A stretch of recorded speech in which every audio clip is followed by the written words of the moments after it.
그러니까. 안녕하세요. 오늘은 진짜 많은 분들이 너무너무 궁금해하신 GP 간호사님, 그리고 사람들이 항상 저한테 물어보죠. 상근직 너무 하고 싶은데 저는 나이트 정말 못할 것 같아요. 그래서 정말 다른 거 알아보고 싶은데 뭐 하면 좋을까요? 하는 정답.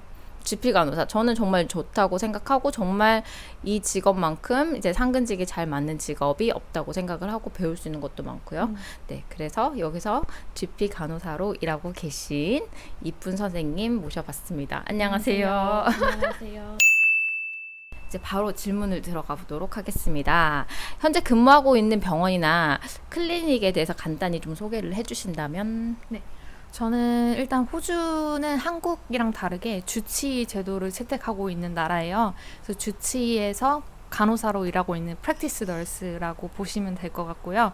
한국에 비하면 약간 작은 종합병원 클리닉 같은 그런 데서 일을 하고 있습니다. GP 간호사님이 수행하시는 일이 어떤 업무가 있을까요? 일단 저희는 프라이머리 케어로 위주로 하기 때문에 가장 큰 목적은 환자가 병원에 입원시키는 것을 최소화하는 그런 일을 하고 있어요. 그래서 뭐 ECG라던가 아니면 크로닉 운드 매니지먼트 같은 또 그런 거랑 다이비티스 아니면 아스마 케어 이런 그런 크로닉 매니지먼트를 많이 하고 있고요. 그리고 또 가장 중요한 영유아 예방 접종 그리고 또 해외 여행 가시기 전에 예방할 수 있는 그런 트래블 백시네이션 그런 걸 위주로 하고 있습니다. 오, 정말 진짜 너무 중요한 일이죠. 이런 일이 없으면은 정말 응급실이 터져버릴 텐데 정말 네, 최전선에서 또 일하시는 분이네요. 자, 그런데 근무를 하시는 시간대가 아무래도 제일 중요하긴 그렇죠. 하잖아요. 네. 시간대가 언제입니까? 병원마다 오픈하는 시간이 다른데 저 같은 경우는 뭐 오프닝을 할 때 6시 반에 시작하는 경우도 있고 대부분은 7시에서 3시 그 정도 8시간 근무를 하고 있고요.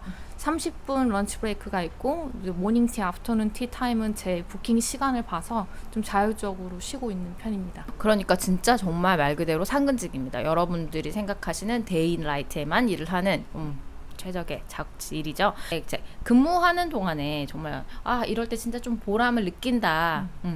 그런 거. 보람을 느낄 때는 일단 그런 많은 닥터와 간호사들 스타프가 있는데 제 이름을 기억해주고 좋은 리뷰를 써주신다거나 아니면 환자가 호전돼서 집으로 돌아가는 걸 보고 제가 더 이상 안 와도 돼라고 얘기를 했을 때가 가장 보람을 느끼고 그렇게 또 컨티뉴 케어를 해줄 수 있으니까 네. 좀 그러네. 네. 우리는 빠이빠이하면 끝인데 계속 네. 와서 만나고 네. 그쵸. 그러면 이 GP 간호사가 되고 싶다. 그러면 어떤 교육 과정 같은 게 필요할까요? 딱히 뭐 초기에 시작했을 때 필요한 조건은 크게 없고요. 일단 아프라 자격증 무조건 있으셔야 되고 First Aid랑 CPR은 항상 주기적으로 리뉴를 해주셔야 되고 그리고 GP 프랙티스 널스가 되면은 퍼블릭 헬스나 이런 데서 제공하는 교육들이 되게 많아요. 그래서 자기 자신한테 좀 필요한 거를 웨비나나 교육을 참석하시면 될 것 같고요. 그리고 퍼블릭 헬스에서 되게 리소스가 많이 주어지거든요. 그런 거를 잘 이제 시간을 맞춰서 혼자 공부를 하시면 딱히 뭐 초기에 필요한 자격증은 따로 그런 건 없습니다. 그러면 이제 이제 교육이 이렇게 있다. 그럼 참석을 할 수 있으면 해라. 그렇게 하면 이제 참석을 하면. 네. 그러면 그 시간대는 어떻게 그 병원에서 이렇게 조정을 좀 해주나요? 어떻게? 제가 일하는 날이면 제 일하는 시간을 미리 막아놓고 부킹을 받지 않고 그 시간대는 제가 웨비나를 듣거나 아니면 일하는 거에 일부기 때문에 그쵸. 그리고 어쨌든 이제 주중에 일을 하는 사람들이 많기 때문에 주중에도 낮에 하는 웨비나보다 저녁에 하는 또 웨비나가 많이 있어요. 그래서 그런 뭐 헬스 프로페셔널들끼리 저녁을 먹으면서 미팅을 하고 또 교육을 받는 그런 자리도 많이 있고요. 그쵸. 네.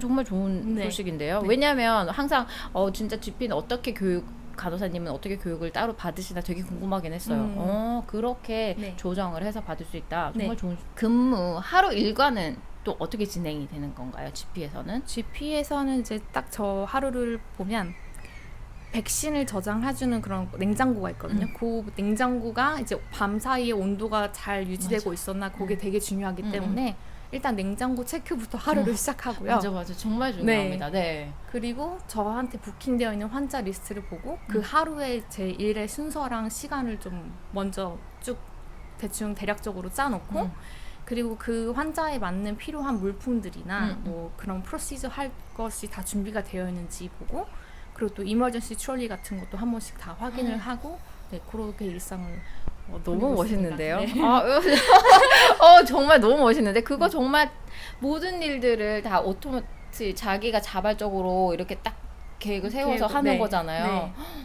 그러면 이제 자기가 좀 더 좀 이렇게 리스폰시빌리티도 더 강해지고 네. 훨씬 더 그쵸. 네. 그리고 하루를 미리 계획할 수 있다는 점에서 좀 이렇게 뭔가 응급 상황을 대처하는 거에 힘들어 하시는 그런 성격을 가지신 분들한테는 되게 좋은 일의 환경인 것 같아요. 그러네요. 근데 정말 궁금해. 만약에 응급 환자가 갑자기 왔다. 그럼 어떻게 하나요? 응급 환자가 벌써 왔다 하면 일단 저희 병원에 꾸준히 오는 환자였으면 기록을 한 번에 보기가 쉽기 때문에 맞죠. 트리아지 하기가 좀 수월하고요. 음. 그렇지 않고 새 환자로 오게 되면 그냥 저희는 퍼스트 에이드 트레이닝 받은 대로 일단 먼저 트리아지를 하고 그다음에 그거에 필요한 뭐 프로시저, 예를 들면 ECG라던가 바이탈 체크 이런 거는 기본적으로 하고 그다음에 이제 뭐 주변에 혹시 가족분들이나 친구분들이 병원에 데려다 줄 수 있는 상황이 되면 저희는 이제 ED로 보내고 그렇지 않은 상황의 경우에 저희도 앰뷸런스를 부릅니다. 불러서. 네. 그런 상황이 좀 자주 있을 한 생기나요? 달에 한 두세 번은 꼭 있는 것 같아요. 일주일에 한 번 꼴로. 일주일에 한 번 네, 걸로. 네. 그래도 진짜 그러면 정말 가슴이 철렁 내려앉을 것 같아요. 그렇죠. 네. 이렇게 이렇게 잠깐만. 특히 뭐 이렇게 피 흘리고 들어오자마자 갑자기 긴장이 풀려서 그래서 기절하시는 분들 보면은 이제 아무런 정보가 없기 때문에 그쵸? 그럴 경우에는 네, 진짜 퍼스트 에이드 트레이닝 받은 대로 환자를 그런 경우도 있으니까 네. 이제 그런 이제 철저하게 CPR이랑 퍼스트 에이드는 네. 공부를 꼭 하셔야 하셔야 된다. 그러면 이렇게 자주 보는 환자의 유형이 좀 어떤 분들이신지. 일단 나이대별로도 다르고 상황별로도 다른데, 나이대별로 먼저 보자면 이제 영유아 때는 기본적인 그 영유아 백신 그게 이제 백시네이션 2개월 뭐 3개월 이런 텀으로 꾸준히 보고 있고요.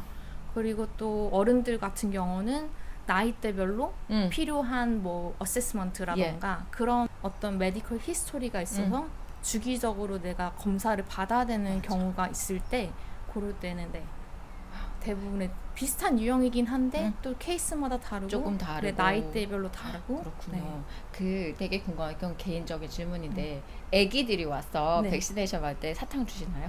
저는 사탕을 주진 않아요. 우리 아들이 우리 아들은 사탕 받으러 다니는데. 네. 왜냐하면 또 저는 엄마들의 마음도 맞아. 헤아려야 되기 때문에 그쵸. 있었거나 아니면 병원에서 나가고 나서 하이퍼되는 그 상황을 항상 상상하면서 사탕은 주지 않고요. 스티커를 좋죠. 많이 붙여주고 그리고 이제 이렇게 동그란 데일밴드를 붙여주는데 거기다가 미리 스티커를 붙여놓고 주사를 빨리 놓은 다음에 밴드를 이제 모르게 딱 붙여놓고 여기 스티커 뭐 스파이더맨 있네 이런 식으로 디스트랙션을 많이 하는 편이고요. 너무 좋은 생각인데요. 나 사탕 안 주는데 너무 마음에 드는데.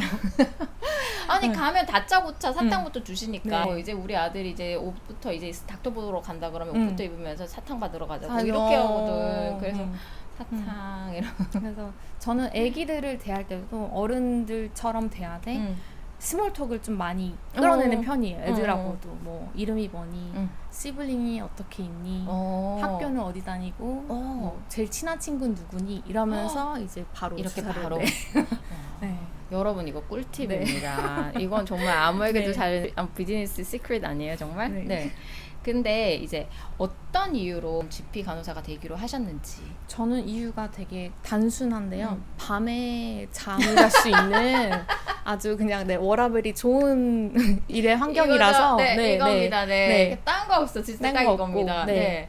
그리고 저는 주 5일을 일하고 있는데 하루는 주중에 쉬고 하루는 주말에 쉬어요. 그래서 저만의 시간을 주말에도 하루 가질 수 있고 주중에도 하루 가질 수 있고 그래서 딱인 것 같아요. 정말 너무 자기의 삶. 그리고 여러분 이제 저는 3교대를 하는 사람으로서 보면 진짜 내 침대랑 내 베개 베고 밤에 잘 수 있는 게 얼마나 큰 복인지 아실 거예요. 자, 그러면 어떻게 환자의 관계를 형성하고 유지하는지. 아무래도 GP는 계속 오시는 분이 또 오시고 그렇죠. 네. 계속 이제 그 사람들과 빌딩 릴레이션십 라포 형성이 중요할 것 같은데 네. 어떻게 하시는지. 일단 주치라는 개념은 그 한 가족을 케어한다는 개념이 크기 때문에 한 가족의 엄마가 오더라도 오늘 그 애는 학교 갔어? 너희 애는 학교 갔어? 이렇게 네, 진짜 이렇게 이제 네, 그 가족을 한 단위로 기억을 해서 뭐 이제 스쿨 홀리데이 끝났는데 뭐 얘는 학교 돌아갔니? 아니면 스쿨 홀리데이 때 얘 데리고 어디 갈 거야? 근데 그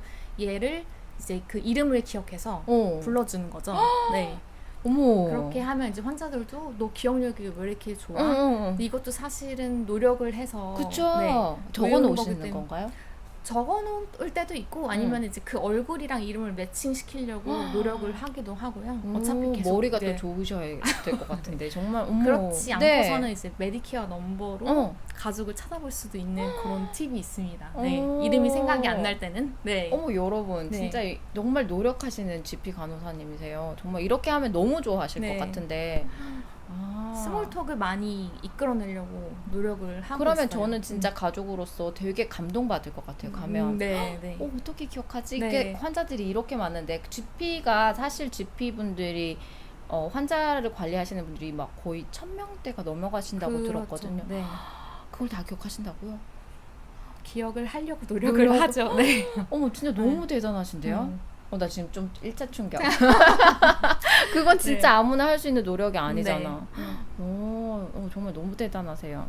근데 아무래도 이제 GP 간호사로 일을 하시면 혼자 일하시는 것도 있고 이제 갑자기 그런 응급 상황이나 이렇게 대처가 할 때도 있고 또 이제 이런 스몰톡 하는 거에 대한 부담 또는 이제 이런 그 감정적으로 힘든 상황이 생길 수가 있잖아요. 네, 그렇죠. 네, 그럴 땐 어떻게 이럴 극복하시나요? 때는 사실 그 환자를 가장 잘 아는 사람이 그분의 주치이기 때문에 그 닥터한테 가서 어떤 일이 있었는지를 얘기를 하고 좀 제 감정을 달래는 위로를 받는 편이죠. 네.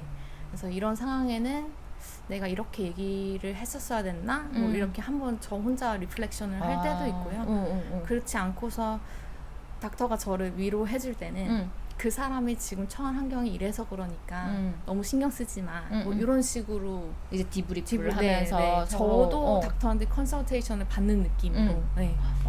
그렇게 항상 그렇게 하는 게 또 이런 감정적으로 정리하는 데 도움이 많이 된다. 이제 디브리프를 할 경우가 있어요. 이제 네. 감정적으로 힘들 때가 언제냐면 뭐 이제 응급 상황에 아무래도 가시는 분들이 이제 많이 나이가 준비되신 분들이라면 저희도 이제 충격이 덜 하지만 좀 애기거나 아이가 그렇죠. 어릴 때는 저희도 굉장히 감정적으로 힘들기 때문에 그걸 꼭 항상 병원 내에서 디브리프를 해요. 네. 그래서 이제 이 시간에 꼭 와서 같이 디브리프를 하자. 그래서 이제 그 상황이 일어나고 바로 디브리프 한번 하고 그 다음에 이제 며칠 뒤에 다시 모여서 지금 너의 감정은 어디까지 정리가 됐니 해서 계속 얘기를 나누면서 이제 씻어버리는 네.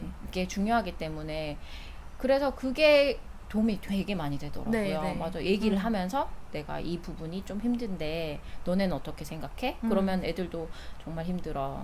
근데 이런 부분에서 우리가 최선을 다한 게 많고 이런 부분에서 조금 다음에는 좀 더 나아졌으면 좋겠다 네. 라고 하는 부분들을 짚고 넘어가면 맞아요. 네. 나중에 좀 잘 씻어 넘어가는 느낌이 들었습니다. 네. 네, 그래서 디브리프를 꼭 꼭 하는 게 하는 게 중요하다. 그러면 GP 간호사로 전문적으로 발전하기 위해서는 따로 뭐 노력을 아까처럼 교육을 받는다든지 하시는 네. 게 있는데 네. 그거 말고 외에도 건강관리 건강관리 하시나요? 저는 일 마치고 네. 운동을 꼭 하루 1시간 이상 유산소를 하려고 노력을 하고 있고 지키고 있습니다. 네. 나 자신 네. 반성해. 네. 그리고 한국이랑 일하는 환경이 가장 다른 점은 일단 자기 런치를 다 싸가지고 다니기 때문에 네, 그런 면에서도 의도하지 않든 의도하든 제가 이제 건강하게 좀 챙겨서 먹을 수가 있고요. 그쵸. 점심에도 굳이 나가서 먹지 않아도 그쵸. 네. 어제 요리해놨던 거를 오늘 런치로 싸울 수 있는 거고 그런 면에서 세이빙도 많이 할 수 있는 것 같고 건강도 같이 챙길 수 있고 그렇게 네. 이제 그런 식으로 자기 몸과 마음 네. 건강 그리고 경제적으로도 네. 네, 준비를 하신다. 그러면 제일 궁금한 부분도 있죠. 혼자 싱글로 사신다면 이렇게 많은 분들이 저한테 질문하셨어요. 실제 한국, 그러니까 호주 간호사 많이 번다고 하는데 얼마까지 세이브를 할 수 있을까요?를 정말 많이 물어보시거든요. 뭐 네. 렌트비는 얼마나 내시는지랑 뭐 그런 거 여쭤봐도 될까요? 네, 저는 렌트비는 지금 한 주에 350불 정도 내고 있고요. 방 안에 화장실이 있는 그런 엔슈이트로. 엔슈를 쓰고 있기 때문에 그래도 요 렌트비에 이 컨디션으로는 되게 만족하고 살고 그러네요. 있어요. 네, 그렇죠. 네. 그 대신 한국에 비해서 또 저렴한 부분도 있고 뭐 그로세리 쇼핑 같은 거나 제가 나가서 먹는 거를 좀 줄이고 집에서 혼자 해 먹고 또 혼자 조립하고 만들 수 있는 거를 DIY를 한다거나 하게 되면은 세이빙은 어느 부분에 있어서도 좀 많이 한국에서 사는 것보다는 되는 것 같아요. 그렇죠. 네. 외식비 자체도 일단 줄이게 되면 어마어마하게 줄일 수 있죠. 맞아요. 호주가 인건비가 비싸기 때문에 일단 사람 손이 닿는 그런 부분에서는 굉장히 지출이 커지기 때문에 맞아요. 커피도 집에서 내려 먹고 음식도 집에서 만들어 먹고 그쵸. 계산해 네. 봐도 커피 값이 요즘에 네. 브리즈번에 거의 한 7, 8불까지 올라갔어요. 맞아요. 네. 그래서 조금만 내가 스무디를 먹고 싶다 그러면 10,000원이에요. 네, 12불 맞아요. 뭐 네. 그쵸? 막 이렇게 들어가면 이거를 매일 사 먹는다 생각하시면 여러분 그건 음료수밖에 안 되는데도 네. 거의 밥값 이상값이 나가기 그렇죠. 때문에 거기서 많이 줄일 수 있다. 네. 그렇죠. 그러면 그 부분에서 많이 세이빙을 해서 하시는 게 결국 나중에는 많은 도움이 되실 네. 거다. 네.